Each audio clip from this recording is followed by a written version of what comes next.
Hey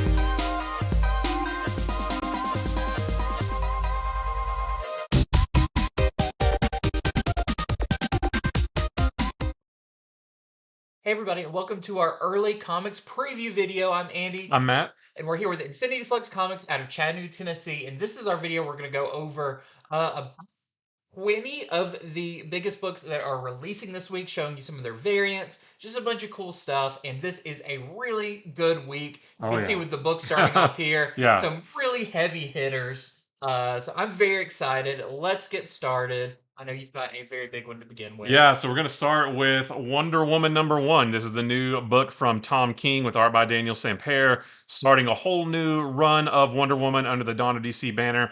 And this one was really good. So the first thing I'll say before I get into the story is I don't feel like it's a spoiler to say this because it doesn't influence the story at all. But I didn't realize this, but throughout this whole book, there's somebody narrating. Hmm. And I thought, when we get to the end, we'll find out who's narrating. I was like, who is this? Who's talking about this? When I got to the end, I realized, oh, the person narrating is the old man in the cave from the Trinity backup story Okay. in Wonder Woman #800. It's kind So, of continuing a story. yeah, exactly. So, because in that story, they were trying to get to this old man that was in a cave. They finally got to him. She said, "I've been looking for a story," and he's like, "Well, basically, I've got a story for you about how Wonder Woman beat us." And then this is that story. So you hear this Interesting. narrator, but it's almost like it's continuing from. It's almost like that backup story from Wonder Woman 800 is like a prelude in a movie, Yeah. and then fades to black, and then it fades back in, and we get this story. So I just thought that was really cool, really nice connective tissue between Wonder Woman 800 and this. So in this, and this is the first appearance of a new Amazon named Emily. I don't know. She's not in it very much, but I do suspect that we'll see her again. So if you're looking for that, because the story kind of is based on, or the whole reason for this story is because of something she does. So she actually she kills 19 men in a bar. She's an Wow. Amazon warrior, but she kills these 19 guys in a bar. And they're not like super nice guys. They're like your stereotypical biker guys, like hitting on her and making passes and stuff. So at first she defends herself, right? But then she keeps going. Like after she has Hmm. defended herself, she keeps going. But something we don't actually see her like killing. We see it from like the outside, and we all of a sudden blood splatters on the window. So Hmm. maybe she's getting framed. I don't know. But because of that, several days and weeks pass, and things start to get worked up in a fervor over Amazons, and eventually the government passes what is called the Amazon Safety Act, which bans all Amazons from the country because they are being looked at as a threat to humanity. Some, news outlets in the book refer to them as terrorists and that kind of thing. So they say all Amazons get out of the country. You're not welcome here. They also establish a group called the Amazon Extradition Entity, or AX, to deal with Amazons who do not want to leave or who refuse to leave. This group comes in and deals with them by any means necessary. And it's led by a guy named Sergeant Steele. And I was wondering if like maybe he's like Commander Steele from like the JSA. Yeah. Like I don't think it is, but I just that thought popped into my head. So this group acts, they finally track down Wonder Woman because she doesn't appear till like halfway through the book, and but there's all these people talking about like, what do you think she is going to think about this? What will she say about this? That kind of thing. So this group acts finally tracks her down, and she takes them all out, and she uses the lasso of truth on the leader of that group, Sergeant Steele, and he tells her who is really behind all of this. And I won't say anything else, although it didn't really like it's not like it's like some big supervillain like Lex Luthor or Brainiac Yeah. or Cheetah or something. It's somebody else. But again, it does have ties to that Trinity backup story from Wonder Woman Hmm. 800. I was just impressed with how all went really well together. So just a really good story because it's like what is Wonder Woman going to do about this government act that bans all Amazons? Wonder Woman is looking for Emily, the Amazon who killed all the guys. So we don't know where she is. So I think that could add a little bit something more to the story. I just thought it was a really good first start. The art is fantastic, really interesting because Wonder Woman's a hero, and now they issue a warrant for her arrest and that kind of thing. So it's like, what is that going to look like for Wonder Woman? I've never seen her in that position before. So I just a really good first start for this new run by Tom King. I really, really enjoyed it. So we have our A cover right there from Daniel Sampere, the interior artist. We have this really nice Art Germ variant. This is the one that I pre-ordered. I really like that one a lot. And she does throw her tiara to take out some guys, which we haven't seen her Nice do in to a long see time. her Yeah. use that. We have this Julian Totino Tedesco variant where she's riding a kangaroo. This is the Rose Besh artist spotlight variants. We've seen some other covers like these over the last couple weeks. This is the blank sketch variant. You can draw your own Amazon killing other people. And then we have this really nice foil cover by Chris Bocciolo, which the whole looks like the whole thing is foil. Yeah, very good start. Very cool. Okay, and starting for me, I have Predator versus Wolverine, the ultimate throwdown. So this is really cool. This is I was kind of wondering with this one. It's like, if I was in charge of those, I'd just be like, they just need to be fighting Yeah. nonstop. And I'm happy to say, like, it doesn't string you along of like, oh, Right. the fight's coming. It's like, no, we do get right into it. So this is written by Benjamin Percy, and the art is actually broken up into three different parts. We have Ken Lashley, who is doing the present story, Greg Land, who's doing the past, and Andrea DeVito, who is doing the Team X part of it. And it's all kind of broken up, timeline wise. But it begins kind of at the end of the story where Wolverine and Predator are kind of at like, only one's going to walk away Yeah. from this part. This is current day. This is brown suit Wolverine, who's missing large parts of his body from injuries. They'll grow back. Looking real bad for Wolverine, but he knows like, hey, I've got to make a final stand here.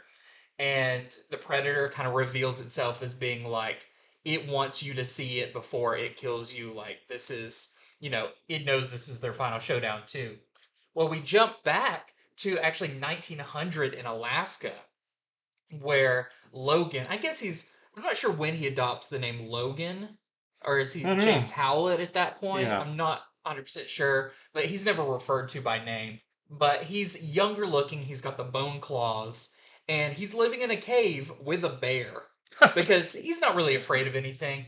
And he just kind of wants, this is kind of when he escaped his home and he's living in the wilderness. He, skins animals and then sells the pelts to kind of make a living. But he's like, avalanches don't scare me. The freezing cold doesn't scare me. But the thing he hates the most is people, which is kind of just a Wolverine thing. Well, what happens is someone comes to him and is basically like, hey, my son's been kidnapped, and you're really good at tracking and everything. I think I know where they are, but will you help me go find them? So he's like, well, I've kind of got a past. He's like, it's kind of sensitive towards like kid subjects type thing, understanding like abandonment and that kind of thing. So he's like, okay, I'll do it.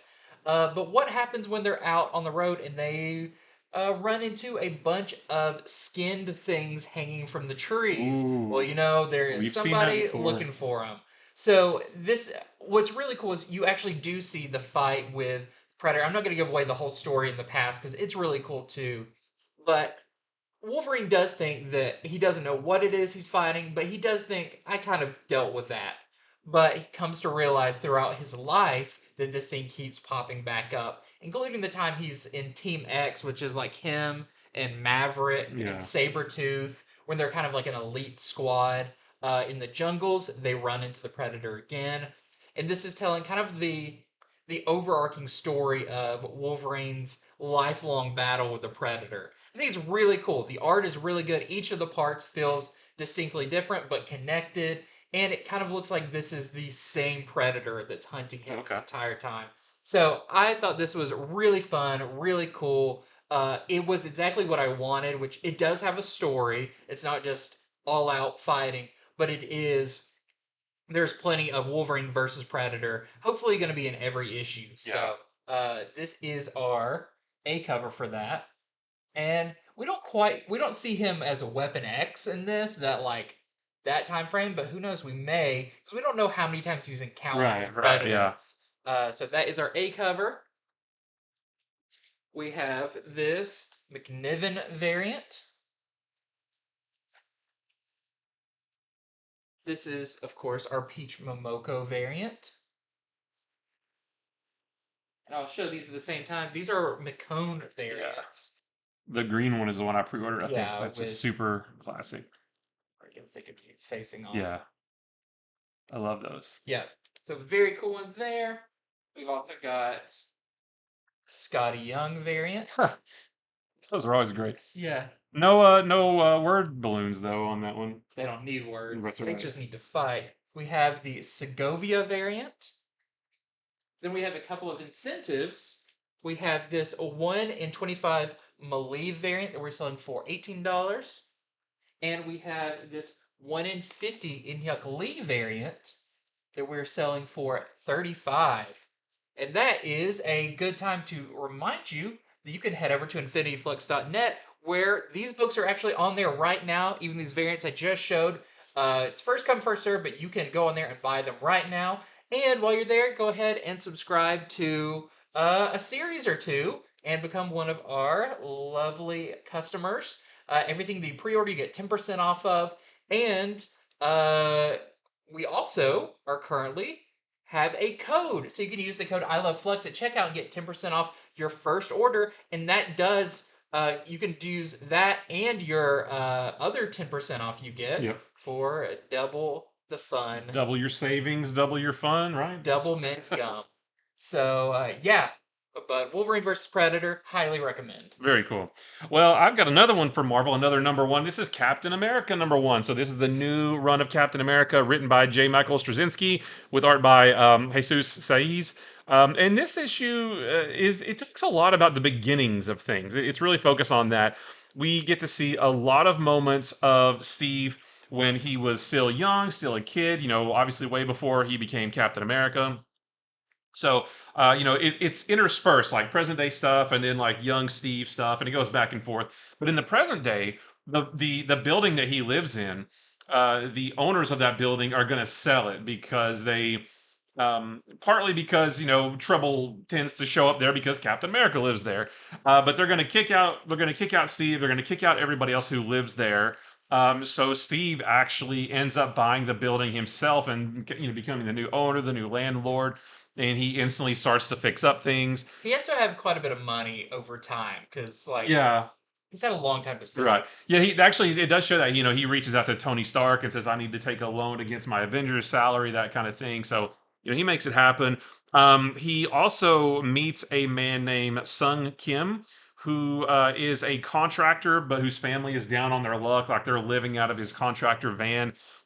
Cap is fighting a bad guy in the street one day, and Sung actually comes out and sees the guy about to shoot him and warns Cap, and Cap spins around, takes the bad guy down.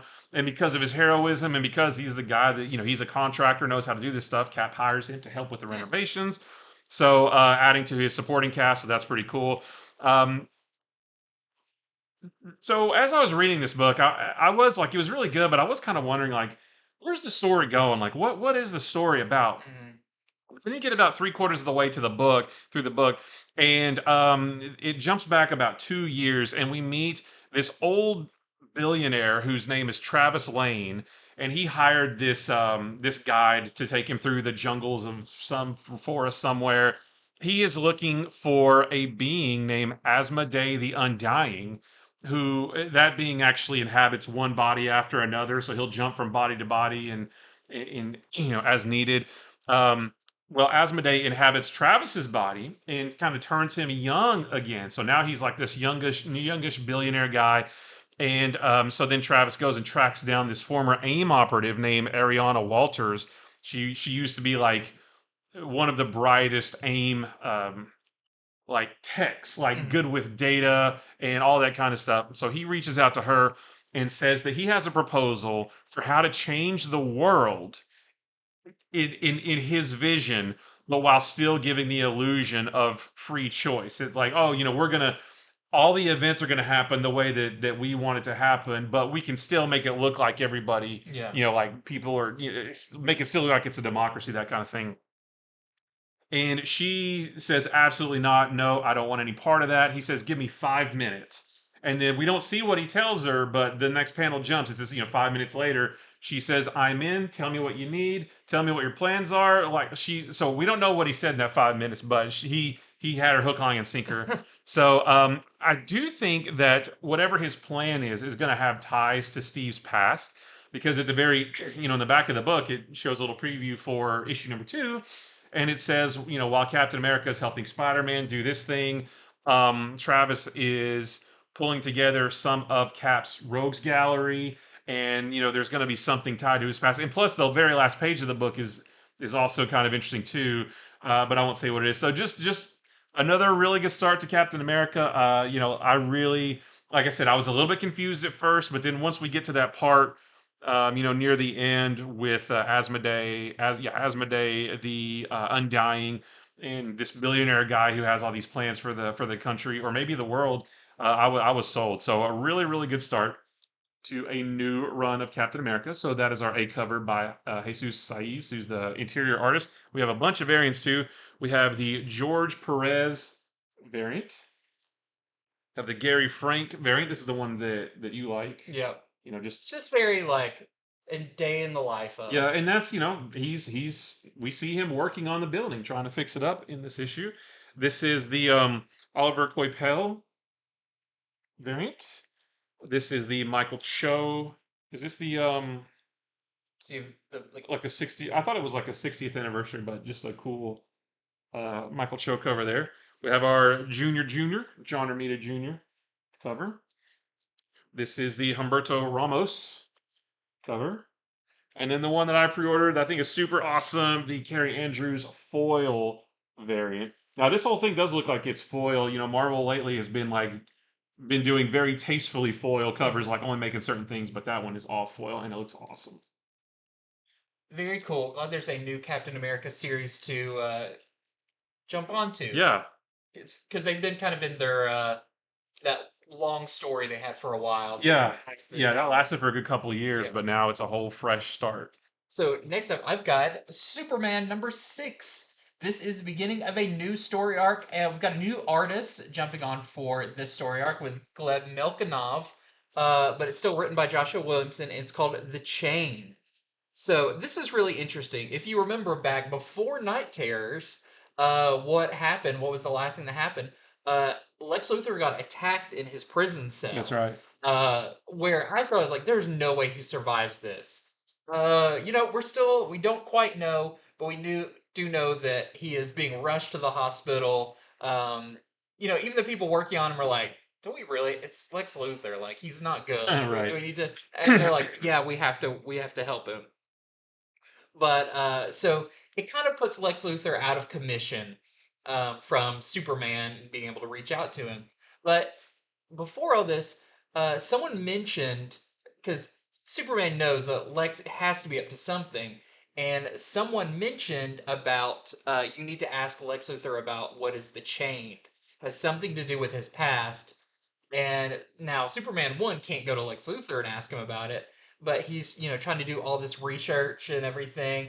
He goes to Lois Lane, who's now, editor in Yeah, chief of the which is Daily great. Planet. I love it. And, she's like, one, I'm super busy. Two, our people couldn't find anything on this. She's like, you have your own company that Oh, you that's can go to. right. Yeah. So, begrudgingly, Superman goes to Supercore to ask Mercy Graves and those teams to help them look into it, and that reveals that Lex Luthor had something called the Chained, which was a locked, basically prison box that was 400 feet below Stryker's prison.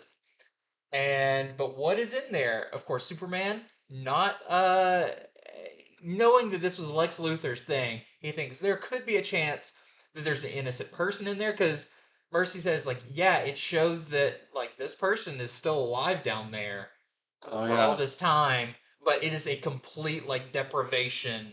They can't see, they can't hear, whatever it is. And so Superman is going to go down there, and he's Superman. He can open up. He's like, I'm gonna take whatever threats in there if it is something. Uh, but when he decides to go down there, what does he find? I'm not going to reveal it, but you could say there's, I guess, a first appearance of a new character that I guess we'll refer to as the Chained. Right now, we don't quite know, but I won't give you any details about who they are, what they do, but it does seem pretty could be formidable for Superman. But I thought this was the start of a really cool story. I didn't give you all the details about some of the stuff going on. There's some great moments with Lois Lane. There's some great stuff with Superman at Supercore. How they actually really like him there, and even some of the scientists are like, Lex was trying to get us to do bad things, but I turned this research around and look, it does something really good now. Oh, And nice. Superman's like, that's kind of great. So, very, very interesting. I'm very excited to see where this story goes. But that is Superman number 6. We've got some great variants for this as well. You can tell they kind of treat this as like a new, kind of a jumping on point for people who haven't been reading. So first off, we have this Michael Janin. This is an acetate cover. When you peel it back, you reveal Superman under the Clark Kent, which is very cool. We've got, of course, a blank sketch variant to draw your own Superman. To draw chains on. Yep, or him bursting out of them. We have the Silva variant with Mercy Graves. We have this Lee Bermejo variant. And we have this Rose Besh, very cute chibi variant as well. Yeah, Superman. That title specifically is one of the books I was most looking forward to getting back to after Yeah. Night Terrors because it was so good. Like I'm so happy that it's back. All right, so we've got another number one from DC. This is Green Lantern War Journal number one. So this is the John Stewart Green Lantern book, written by Philip Kennedy Johnson with art by Montos.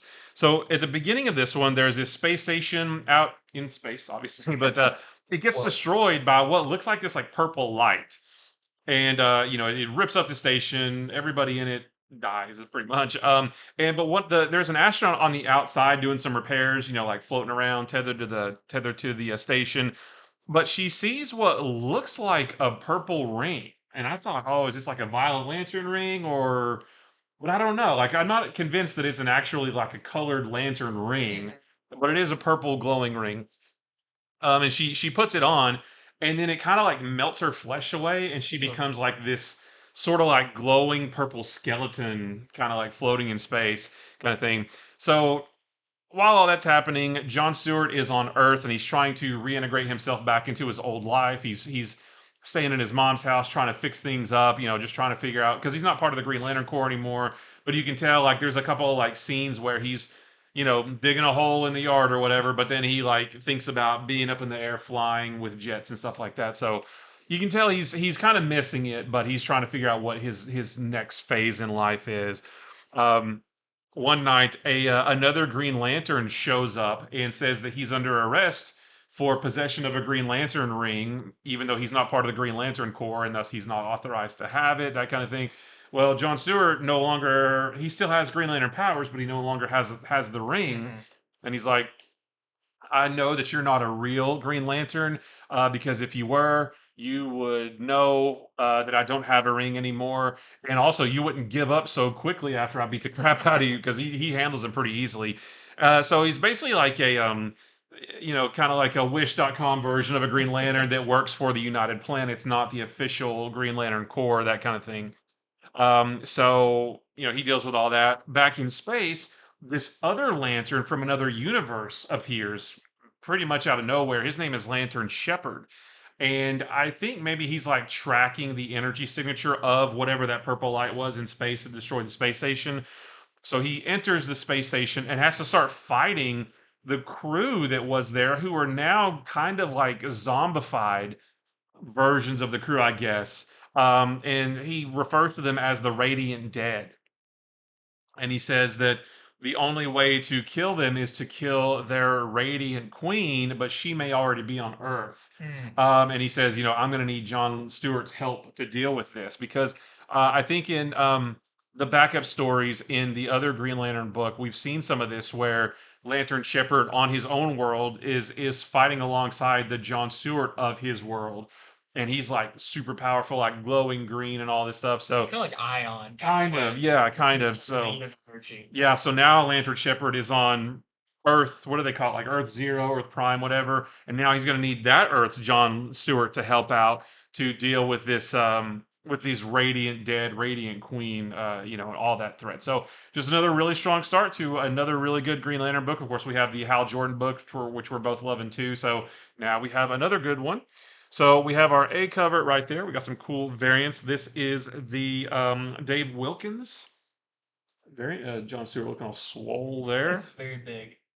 This is the John Jang variant. This is the Hispanic Heritage Month of. This is by Lobos, yeah, Lobos Villa Lobos, but signs it Lobos of Jessica Cruz. I'd love to We see her find back. where, yeah, I'd Yeah, love to know where she is currently. and then this doesn't have an artist name because it's. I mean, I don't know if it's like some kind of. It's like a design variant of It's glow in the Doghouse. dark. Oh, is it really? Yeah. We should try them later. Cut all the lights off Yep. right now. Very cool. Yeah. It feels like there should always be two Green Lantern books running. That's just the Yeah. way that Green Lantern books have always kind of functioned, and it just feels right. Okay, next up, I've got Uncanny Spider-Man. But who's that on the cover? Well, you probably know, because it's not a surprise. But this is Nightcrawler's book as Spider-Man. So this is written by Cy Spurrier, the artist of my Lee Garbett, which is very nice. And this is super cool. So after Hellfire Gala, where, basically all mutants were forced to, it's one of those like, uh, you don't have to go home, but you can't stay here, Yeah. but for Earth. Um, so they basically said, for every mutant that's found on Earth, Orcus will kill 5 civilians. So there's some added pressure to mutants that are still out and about. But Nightcrawler is one of the ones that kind of hung around, but has now taken on a new persona. He doesn't quite have a name yet, but there's a kind of I guess like a Reddit thread or something like that for Spider fans. We keep checking back in with this, where they're all trying to figure out a new name for this new Spider, because it looks like he's been doing it for at least a couple weeks by this Yeah. point. He's really fun though, because it begins with some of Shocker's goons who are kind of in a jeep. They've got stolen organs, like they were trying to be delivered to a hospital, but they steal them, and they're like, "We've got this great idea. We just drive into Central Park, and the Spider-Man, they all need buildings to swing off of. Why has no one ever thought about this?" But little they know, the one that's chasing him does not need to swing at all. Right. So they get, clearly taken out by Nightcrawler as the Uncanny Spider-Man. Just really fun. It's a great setup scene for like he's trying his quips a little bit, but he's like, English is my first language, so like they don't roll off Oh, quite the right, same right. way, which is really fun. But he meets some of the people who live in Central Park, some unhomed people who live there, and they're kind of like, "You're cool, we like you, new Spider-Man, everything," but a Sentinel shows up, Oh. and is there, and it's like, "Oh, we found a mutant detector, or whatever," and those people are like, "Oh, it's definitely not one of us. We all know we're not mutants. Uh, but could this guy be Yeah. one?" But suddenly the Sentinel's like, "No, you're all clear," and goes away. So this is part of the mystery. Why aren't the Sentinels picking up Nightcrawler Oh. as a mutant? We don't quite know, but that feels like one of the storyline setup. The Does other, Nightcrawler know why? Like, did he? no, he kind of questions it, but it's kind of like, "You have time to think about that Yeah. right Okay. now." Um, the other thing that's really cool in this is Nightcrawler Kurt Wagner actually goes to Peter Parker, and they have a talk about like, "Hey, I'm gonna be a Spider-Man for a little bit. Is this all cool with you?" And Peter's like, "You know what? I know there's some weird stuff going on with Orcus, but I know you, and you're a good person. So if you need my help, I've got your back." And it's just a really nice scene of kind of Peter giving him the like, "You're good. You Yeah. can do this thing right now. It's fine." Uh, but a thing I really liked about this issue too is when I thought when this kind of got solicited, this is going to be mostly an X-Men book. but actually there's quite a few Spider-Man villains in here, including Vulture, who is possibly working for Orcus and now going by the name Director Vulture. Okay. You'll have to see he's got a new suit and everything, but it's kind of a cool meshing of the X-Men storylines and what's going on with Spider-Man all in one. But there seems to now be a team who is convinced that Nightcrawler is out there. There's some we looked at this picture, we looked at this picture, and they both looked quite similar. I mean, he's still got like the two toes and a Yeah. forked tail or whatever, And the pointy ears and a tail and the and hands. He's got the three. yeah. Yeah. It's not a large leap for these people to figure out, the Nightcrawler. But who is leading this team against them? You'll have to read to find out. But it is a pretty big Spider-Man character.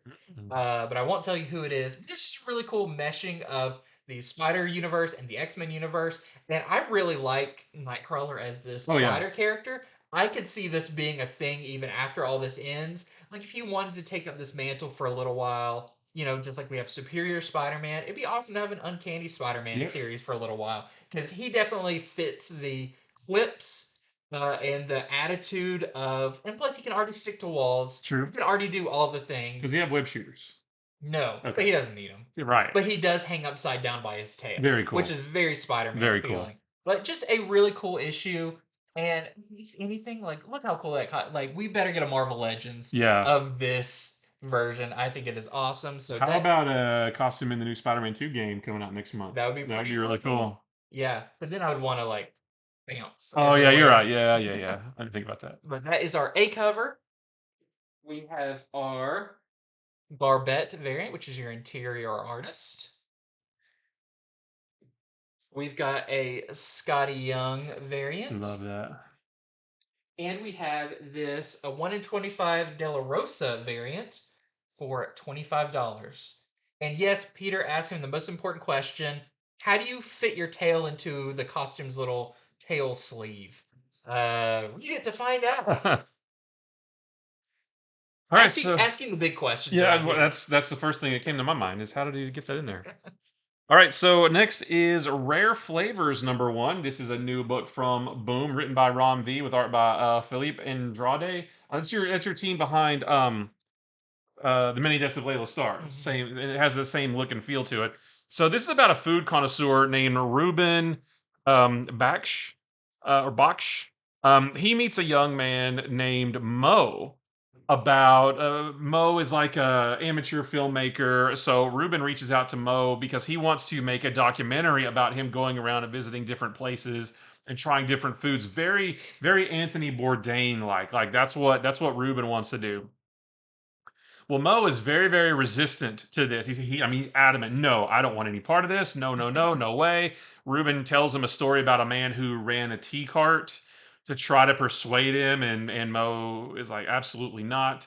Although Mo does eventually accept his offer, which isn't a spoiler to say because that's what the book's about is these two guys making a documentary. So that sounds pretty tame, right? But while all this is going on, there's these two other guys who are pursuing Reuben. And they just barely miss him every time they go somewhere. They just barely miss Reuben. And we don't know why they're after him until the end. We see something. We see a glimpse of something that's kind of disturbing, and Reuben has something to do with it, but we don't know what yet. And I'm not going to tell you what it is because the whole book I was reading is like, okay, dude wants to make a documentary. There's these two guys after him, but maybe I think they're bad guys. Maybe Reuben's got money. They're trying to get money out of him. Whatever.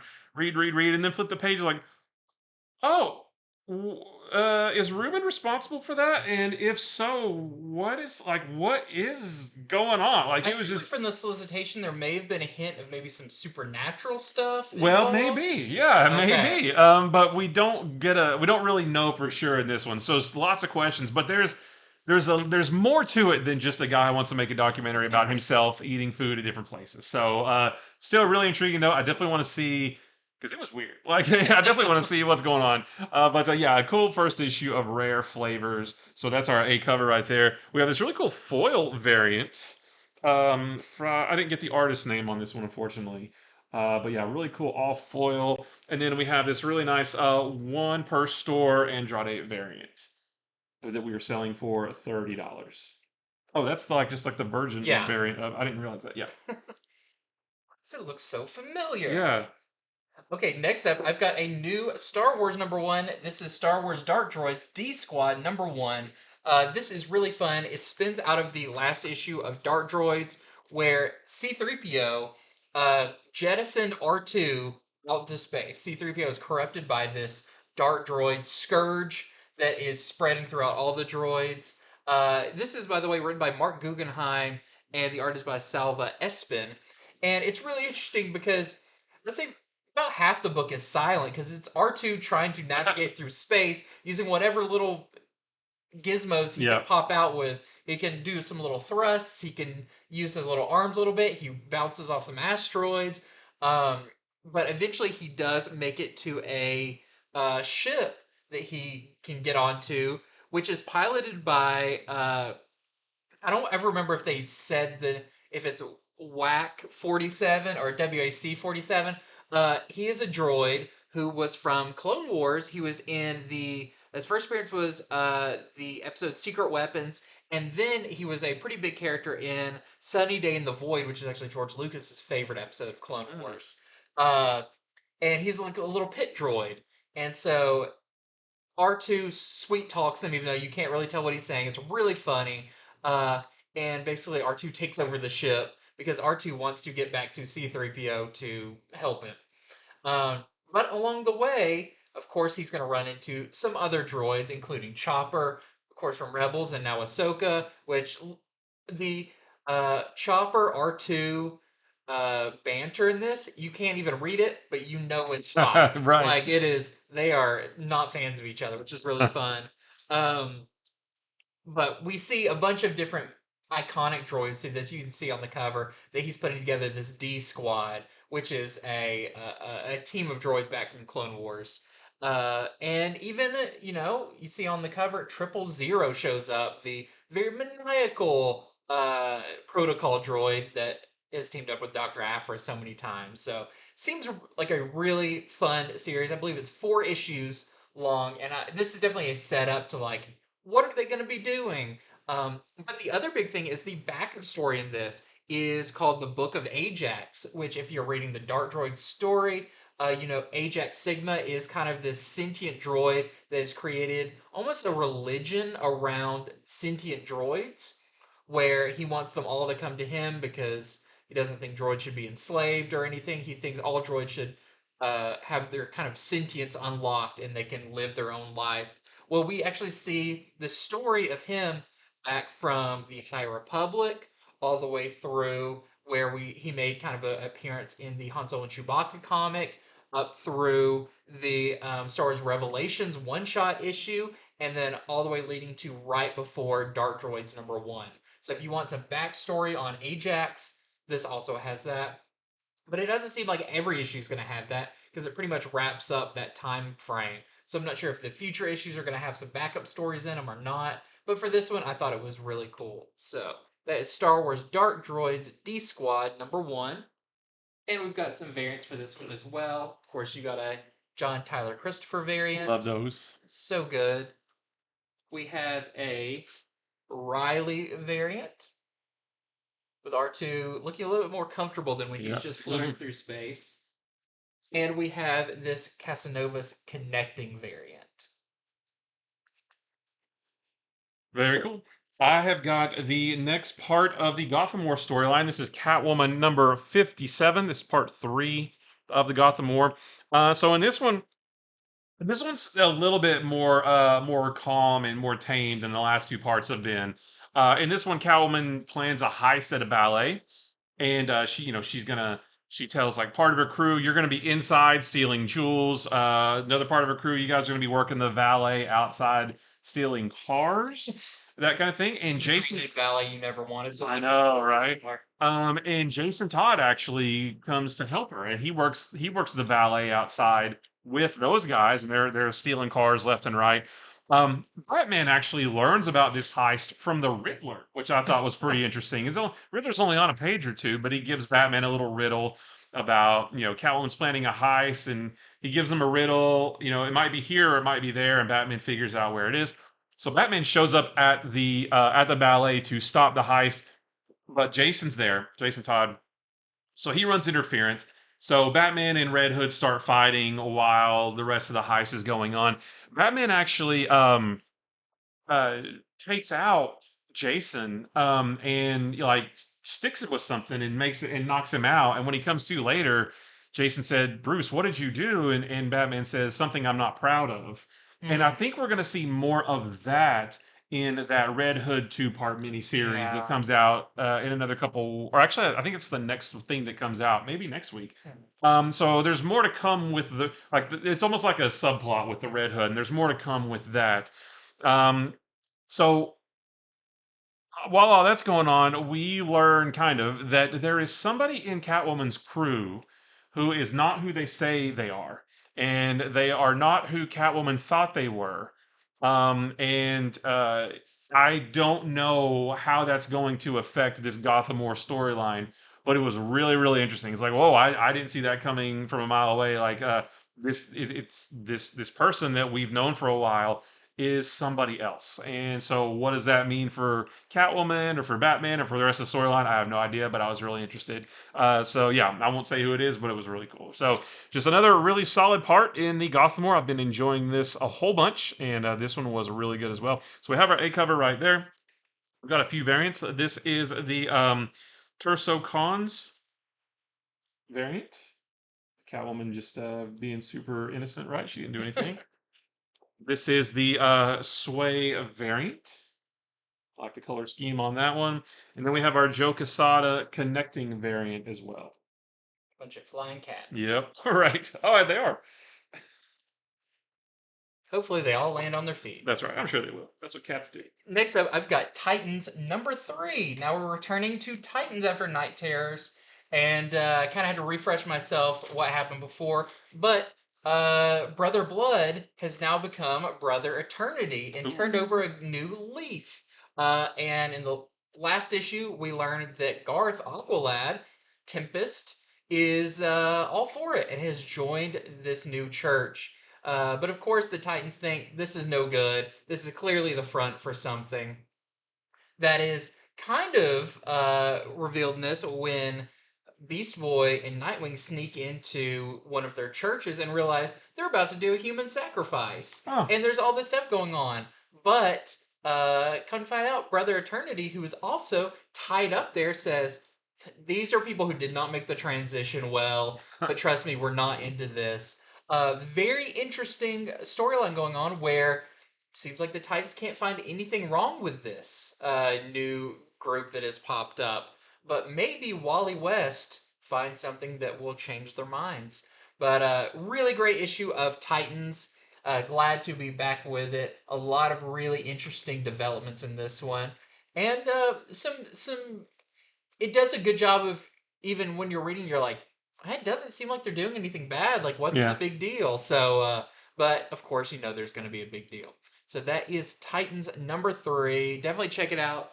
And I'm guessing we're still leading up to Beast World in this one because there's still some little stuff that happens that you go, that might be related, or I can kind of see how that's going to turn into that Beast World story. So, Yeah, they're gearing up for that. I think it starts in November, and yeah. the advertisements and the solicits are already out. So yeah, that's coming soon. We've also got this Diodato Jr. variant. Very I cool. like Beast Boy on that. Yeah. Yeah, he turns into some pretty cool stuff in this. It does something I didn't even know he could do where he turns into a whole group of like fire ants. It's like I thought he could only turn into a singular fire Yeah, ant. that's interesting. But no, he does pretty well. And then we also have this Jen Bartel Super Cash variant for Wally. It's the Abercrombie cover. It is. All right, so next for me is Alpha Flight #2, continuing the Fall of X storyline in this book. In this one, we learned last issue that the the current members of Alpha Flight who are not mutants, who have been tasked with taking down any mutants they find, they're secretly working with the former members of Alpha Flight who are mutants. They're all working together trying to save mutants, and they're going off world basically, but they're trying to figure out when is the best time to go because they can only go once. So they're trying to figure out, do we go now? We don't have very many mutants gathered yet, but the longer we stay, the more dangerous it gets, that kind of thing. So they're just trying to figure out the logistics of all of it, basically. What I didn't know is they're not planning to take them to Mars or Araco, Hmm. where the X-Men have set up, made a planet. I thought that's where they're going. But Puck says because of there's basically a civil war going on It's there right going on now. in X-Men Red. Yeah. Okay. Well, because of that, they're actually going to take them to the Shi'ar homeworld Oh, temporarily. what's that chandelier or whatever it's called? I think something like that. Yeah, Yeah. So, that's how I always read it. so I thought that was pretty cool. I didn't even think about that. Um, so the whole story is this Sim trying to figure out what are we gonna do, when are we gonna leave, how are we gonna sneak away, that kind of thing. Meanwhile, the box Sentinels, which are like smaller, more like human-sized versions of Sentinels, they track down Feedback, which is a former member of Alpha Flight. They track him down in Oregon. The official Alpha Flight team goes to get him because their excuse is, well, they're obviously they want to save him. They're trying to save all mutants, but their excuse to their higher ups is, well, we want to show that we'll capture any mutant regardless of whether they were a previous member of Alpha Flight or not. We don't want to show favoritism, that kind of thing. But they're actually ordered to turn around and go back to base, so they do. So we'll have to wait till next issue to see what happens with that. But yeah, just another really solid issue of Alpha Flight. I like the first one. I'm not so up to snuff on all the Fall of X stuff, but I know enough, and I like that one pretty well. So that's our A cover right there. We have this Dan Panosian homage to Alpha Flight #1 from John Byrne, which is really cool. And then we have this Baldari variant as well. Very cool. Next up for me, I have Big Game #3 of 5. And let me tell you, you might as well, if you're a fan of Mark Miller series, all the different fun characters he's created, you might as well just disassociate from them. Don't Decide you don't like them no, don't tell me anymore. that. I like a lot of them. Because I'll tell you, even more of your favorites do not make it out of here. While breathing. So very dark issue, but we do see some of the former heroes step up to kind of form maybe kind of a super team, but with all of them getting picked off, it may not be that super in the end. But maybe Hit Girl has a plan that could save everything.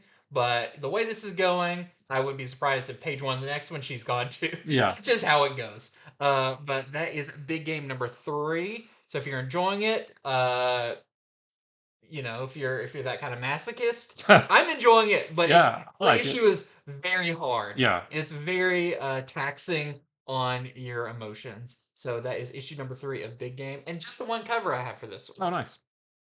Well, I've got Nightwing #106. This is the start of Nightwing's nautical adventure. So this one actually starts out 2 years in the past, where Dick Grayson is still Rick Grayson. A Somebody who used to be in the circus with Dick actually tracks down Rick and says, "Here, I've got this envelope for you," but Rick, because Dick is Rick, it's weird. He says that's not for me, but he takes it anyway, and he realizes that it's not for him, so um he needs to keep it in a really safe, secure place. So he finds this guy named the Quartermaster and asks him to keep it in this place called the Hold. And this guy, the Quartermaster, says once it goes in the Hold, it never leaves. It is absolutely secure, that kind of thing. And the Hold, we find out, is like a big like pirate ship type thing underground. Very So Goonies. yeah, right. It does. Yeah, it does feel like that. So back in present day, Nightwing says, "Hey, I've got to go get this package that this guy left a couple years ago." Um, but when he goes to the hold to get it, he finds that the quartermaster has been killed. And we see, so Nightwing doesn't know this, but we see that the quartermaster was actually killed by the villain Heartless, who is a fairly new villain in this Mhm. run. So Dick doesn't know that, but we know that. But the hold is gone. Like they go down underneath to where it's supposed to be, and it's just a big like open space. There's nothing there where it should be. So, but Dick does wind up on a boat with surrounded by pirate type characters. So I'm assuming this is how his nautical adventure begins. We've seen some of the covers for the next few issues, very swashbuckler. Mhm. He's on a boat, what looks like a pirate ship with buccaneer boots and swords and all that kind of stuff. So this is where it all starts. So it is really interesting. A big mystery. We got to figure out what's going on. So there is the A cover right there. We got a couple variants as well. This is the Jamal Campbell variant. And then we have the very cool Dan Mora variant as well. I like the idea of themed story arcs. Like this is Yeah. our pirate themed Right. story arc. Yeah. It's just a cool idea. Kind of know the tone you're getting into. Yeah. That was very prevalent. Like the quartermaster feels very like, Yeah. pirate. Blah, I'm a pirate guy. Like he feels that way. Okay, next up, I've got Batman Superman World's Finest, issue number 19. Can you believe we're at issue 19 of this series? I hope we get to issue 1900 because I love it. Wow. Yeah. Wow. I love it. So this is the second part of our story where, it shows the Riddler on the cover, and the Riddler was a big part of the first issue. He barely plays a part in the Okay. second issue because we kind of know what all of his riddles were leading to. That's Jax this Kryptonian who's not happy with Superman. He's been trapped in the Phantom Zone. In his attempt to he got out of the Phantom Zone. His attempt to put Superman in there, he accidentally threw Batman in there instead. Now Superman's fighting Jax, and Batman has to figure out how to get out of the Phantom Zone. Alfred's in there too, just very convenient. Yep. Um, but this is really cool. It's a fun kind of, I don't want to say it's a fill-in story because that kind of makes it sound like it's not very important. It's still important, still very fun. But there is a big key thing that happens, and Alfred actually meets somebody in the Phantom Zone. I won't say who it is. You do learn their name on the final page, and is not really a first appearance, but is definitely a character we have not seen probably since 1986. So I believe that's when the last kind of major appearance for this character is. But the other big thing, it says that this story, the story about this character that Alfred meets there, is going to be continued in the pages of Action Comics in 2024. So there's already some big plans up ahead for some of this stuff. I'm very excited to find out what does all this pertain to, but it seems like there's maybe a big Phantom Zone story coming up that I think will be very cool. Yep. I'm sold. Yep. So that is a World's Finest, number 19. Very cool. And the next issue, we're getting into that Kingdom Come Yeah. world That's gonna be story awesome. that I think is going to be really cool. Also, we've got this really nice Tony Daniel variant.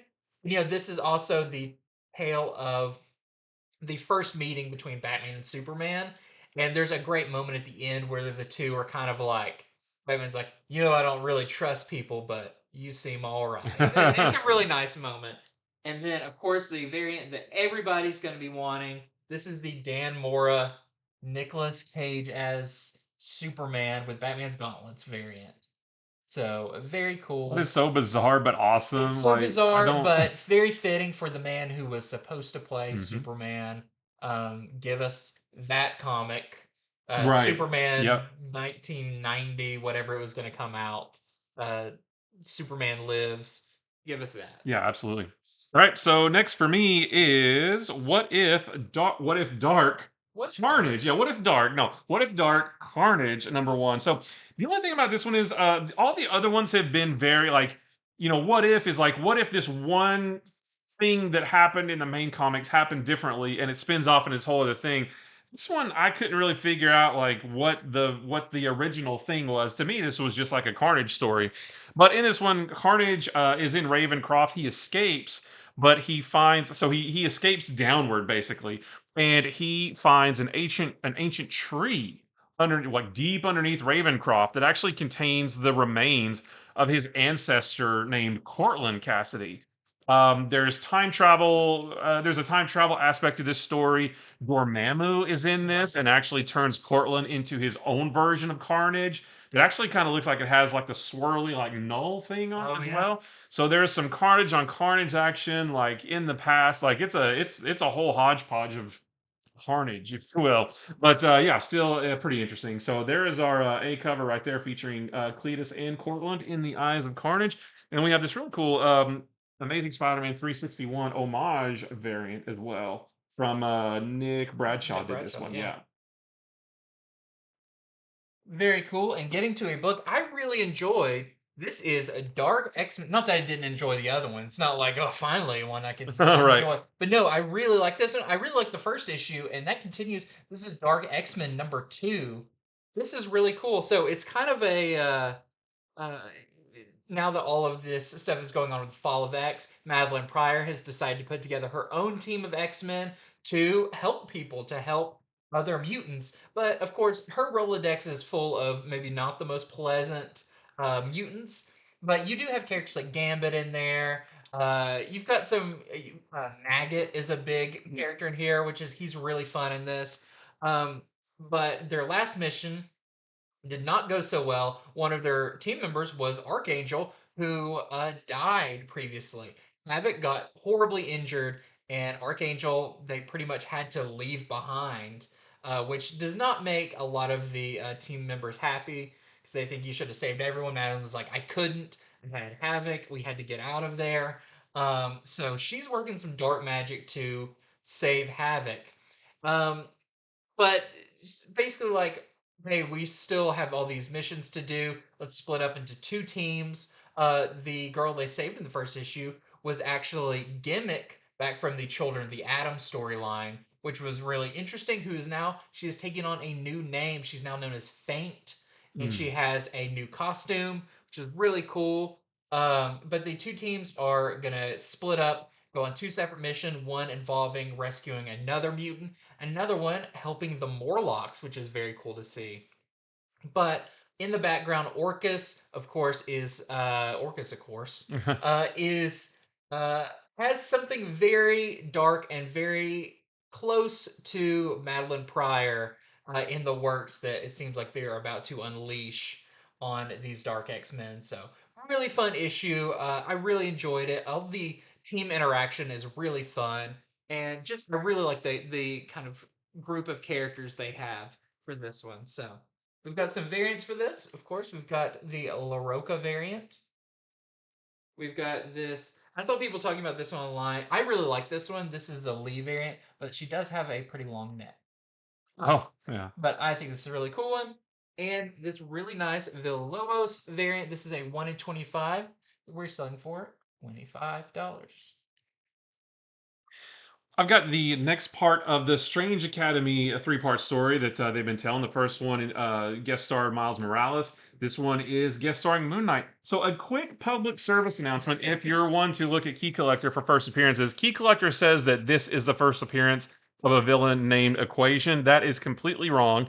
Equation appeared in Strange Academy Miles Morales, which came out like a month ago or so, and it wasn't like a cameo; like he featured heavily in that issue, so not even close to the first appearance of that villain, like Key Collector says.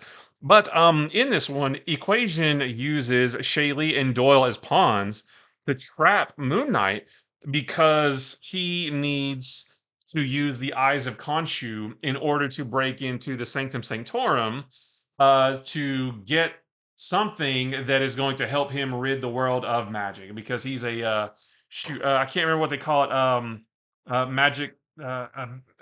They have a word for it that's a cross between like a magic and mathematician. I don't quite remember the Hmm. name for it, but Equation is more of a mathematician than he is a magician. He wants to get rid of all the magic. So Miles is in this one as well because it's a continuation of the last one, but now we've got Moon Knight as a factor as well. So if you've been reading this, be sure not to miss this one because these are these are like number ones each. Strange Academy, Miles Morales number one, Hmm. Strange Academy, Moon Knight number one, and then the next one's gonna be Strange Academy Spider-Man number one. I mean, Hmm. that's gonna be the last of it. So we have our A cover right here. This is from Nick Bradshaw as well. And then we have this really cool Humberto Ramos variant. And next up for me, I've got Uncanny Avengers #2. So this I feel like is still kind of the spearhead of the Fall of X books. So if you're looking to read where a lot of stuff is going down, definitely check out this one. Captain America and Captain Krakoa faced off pretty heavily in the last issue as they both came at each other with their new teams. And it did not go super well for Captain America as Uncle Krakoa kind of really messed up Captain America's arm, his good shield throwing arm. So after they escaped, Captain America has to actually get one of Bucky's arms, kind of a hollow version of it, as like a cast. And it's this kind of fixes it where he can still throw a shield and stuff. I don't know how that would happen because it still sounds very painful. Yeah. But this kind of fixes it. But Rogue, who is on the team, doesn't necessarily think Captain America is the best fit to lead the team. So she wants to take over the position because she's like, you're such a spokesperson. If you fall, we feel like everything else will crumble.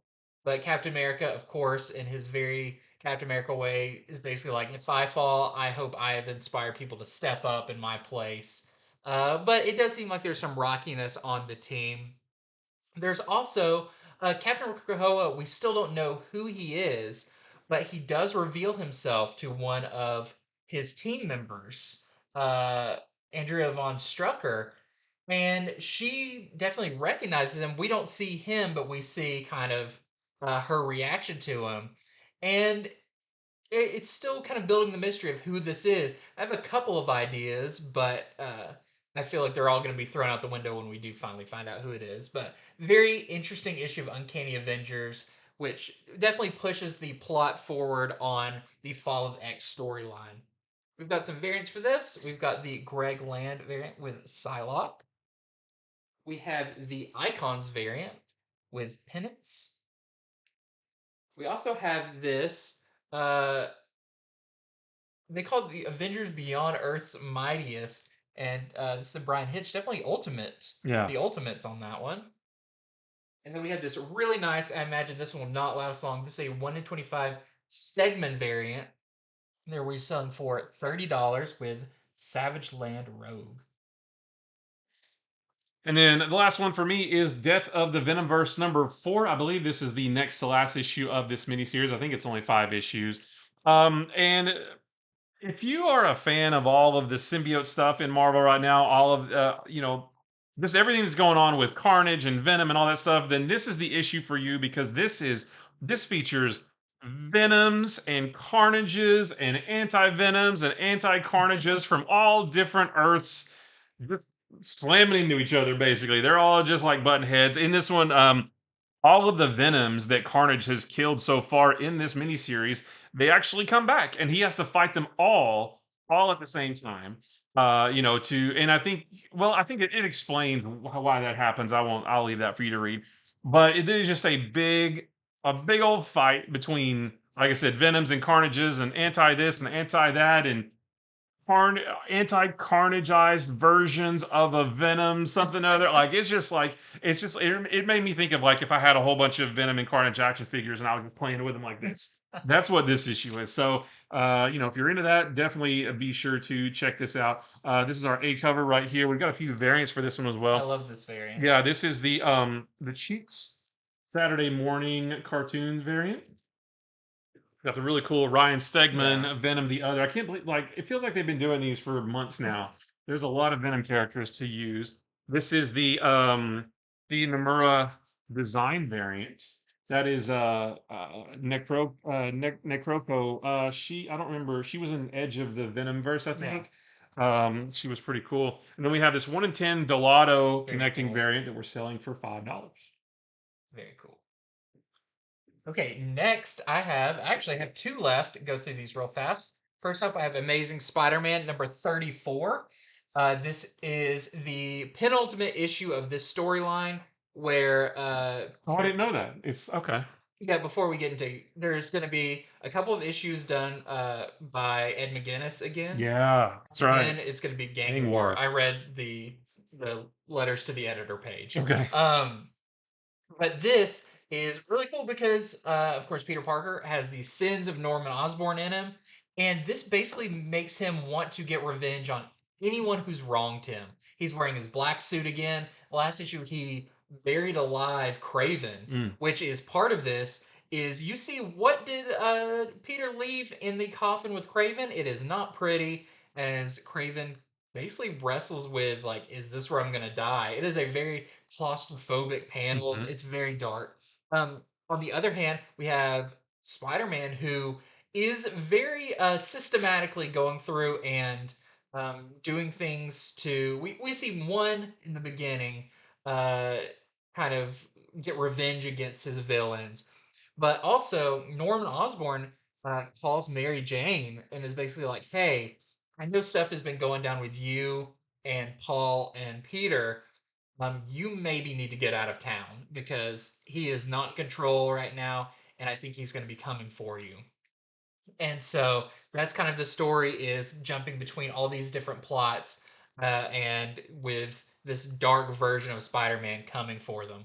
Very cool and very surprise ending that I'm excited to see how all the story arcs come together once again. But that is it was really cool. That is Spider-Man 34. We also have this Junior variant with the Sinister Six. And we have this Johnson variant, although Gold Goblin does not appear in this issue. And then lastly, I have Star Wars Bounty Hunters issue number 38. I really like this issue. This was really cool. So it continues the Dark Droids storyline with Valence, who's been a kind of our main character through this entire thing. He's now a lot part droid. He's kind of a 50-50 split on human and droid. They've taken him to this place called I think it's called Haven, or it's like a place where like some droids have been hiding out. Some of these very sentient droids, and it is led by this character named Kligson, who they believe can save Valence. But this issue bounces back and forth between the present day and back during the Clone Wars, where General Grievous goes to this place, looking to get some more droids to help the Separatist army. It's very cool, but we realize that maybe Kligson is more into droids than he is saving humans, and it does not look good for Valence, considering he basically turns him into Terminator. Oh yeah. Kind of emotionless I and mean, it even like kind just of looks like crushes that on the. people with Yeah. bare hands. Very cool issue though, especially all the General Grievous parts. Very cool. He fights off a ton of droids. Got some variants for that one as well. We got the Casanovas connecting variant. We've got the Sprouse Lucasfilm 40th anniversary variant. We're up to 34 of 40. We've got this super cool Gist Clone Wars I anniversary like with that. Cad Bane. And lastly, we've got this 1 in 25 Baren's variant that we are selling for $45 with this awesome General Grievous on the cover. And with that, we have wrapped up another installment of our early comic preview show. Thank you so much for watching. Don't forget to head over to infinityflux.net where you can order these comics right now and pre-order upcoming comics. Stay tuned for our video coming up on Wednesday where we'll be showing off an early look at some of the comics that you can pre-order so you don't miss out on anything. Thank you so much for watching, and until next time, see Yeah. ya.